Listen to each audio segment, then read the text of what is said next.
ओ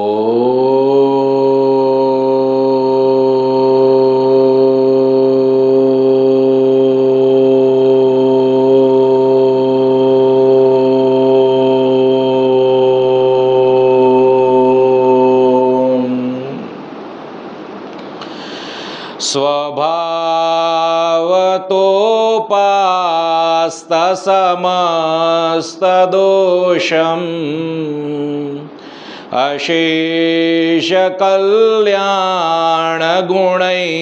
अशेषकल्याणगुणैकराशिं व्योहाङ्गिनं ब्रह्म परं वरेण्यं ध्यायेम कृष्णं कमले क्षणं हरिम् अंगे तु वामे वृषभानुजां मुदा विराजमानां मनोरूपसौभगां सखी सहस्रै परिसेवितां सदा स्मरेम देवीं सकलेष्टकामदाम्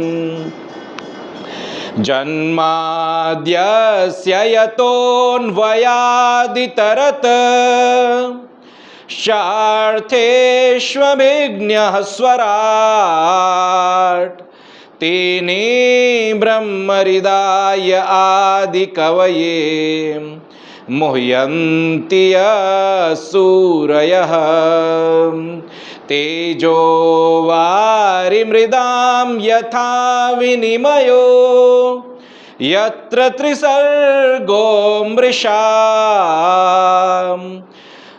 दाम्ना स्वेन सदा निरस्तकुहकं सत्यं परं धीमहि धर्मः प्रोच्चितकैतवोऽत्र परमो निर्मत्सराणां सतां वेद्यं वास्तवमत्र वस्तु शिवदं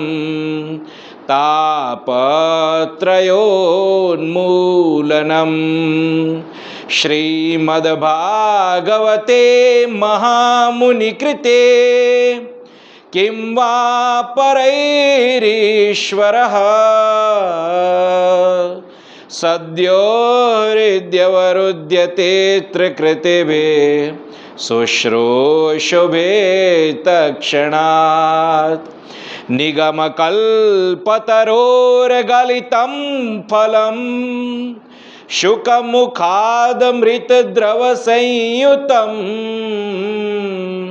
पिबत भागवतं रसमालयं मुहुरहो रसिका भुवि भावुकाः मुहुरहो रसिका भुवि भावुकाः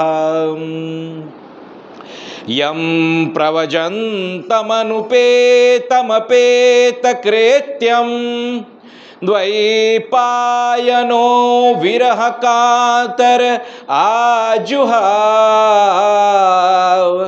पुत्रेति तन्मयतया तरवो विनेदु सं सर्वभूतहृदयं मुनिमानतोऽस्मि यः स्वानुभावमखिलश्रुतिसारमेकम् अध्यात्मदीपमति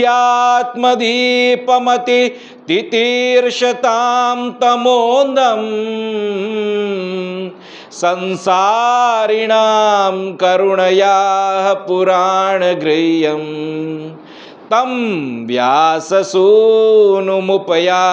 गुरुं मुनीनां तं व्याससूनुमुपयामि गुरुं मुनीनां नारायणं नमस्कृत्य नरं चैव नरोत्तमं देवीं सरस्वतीं व्यासं ततो जयमुदीरयेत् ततो जयमुदीरयेत्।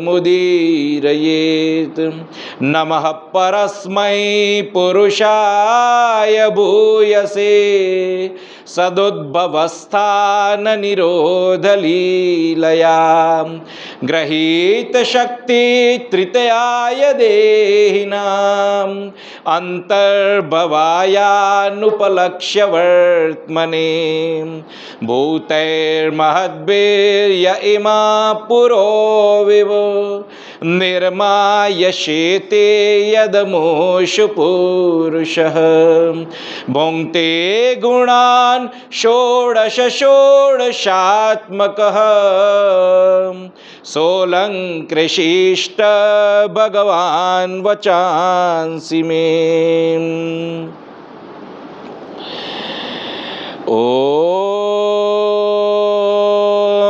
सच्चिदानन्दरूपाय विश्वोत्पत्त्यादिहेतवे तापत्रय विनाशाय श्रीकृष्णाय वयं नुमः। बोलो कृष्ण कन्हैया लाल की जय। श्री वृंदावन बिहारी लाल की जय। ओम नमः पार्वती पतये हर हर महादेव हर।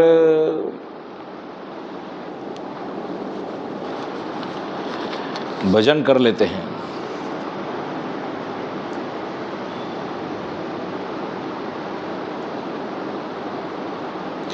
गोविंद मेरो है गोपाल मेरो है गोविंद मेरो है गोपाल मेरो है गोविंद मेरो है गोपाल मेरो है गोविंद मेरो है गोपाल मेरो है।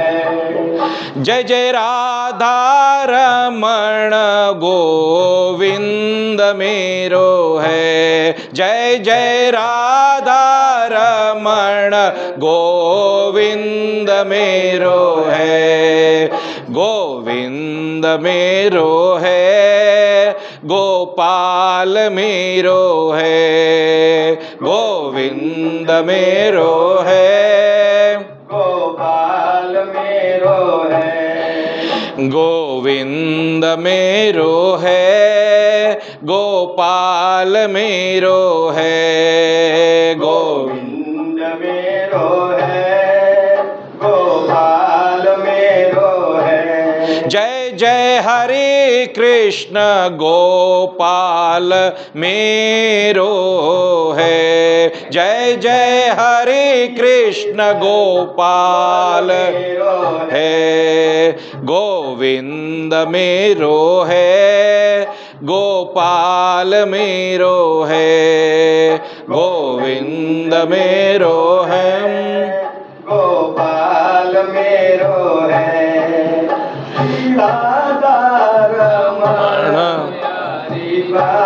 मेरो है गाओ श्री राधा रमण गोपाल मेरो है गोविंद मेरो है गोपाल मेरो है